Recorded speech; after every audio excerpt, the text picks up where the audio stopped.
SSR paytidan qolib ketgan bolalar bog'chasi. U yerga ko'pchilik bormaydi, chunki qo'rqinchlik tarixga ega. Bu yerga borish uchun juda ham uzoq yo'llardan bosib o'tdik, atrofdagi insonlardan so'radik va nihoyat u joyni biz topdik. Bog'cha SSR paytdan beri saqlab kelinadi. Bu yerda har xil bolalar ovozlari va arvohlar bor deyishgan va biz ichkariga kirib ko'rdik. Rostdan ham juda ham qo'rqinchlik va eski rasmlar va xonalarni biz birma-bir tekshirishni boshladik. Har xil yozuv va tovushlar bor va biz yerto'laga tushmoqchi bo'ldik.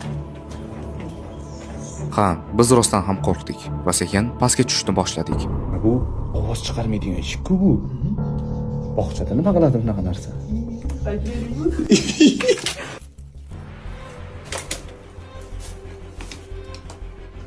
Bog'chada bo'lmaydi-da mana bunaqa narsa.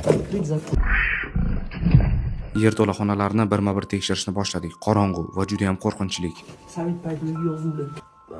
Tirik, ответственный odammi anaqasi. Va nihoyat biz bu yerdan chiqib ketdik va keyingi videoda bundan ham qo'rqinchli bo'lgan mehmonxonaga kiramiz.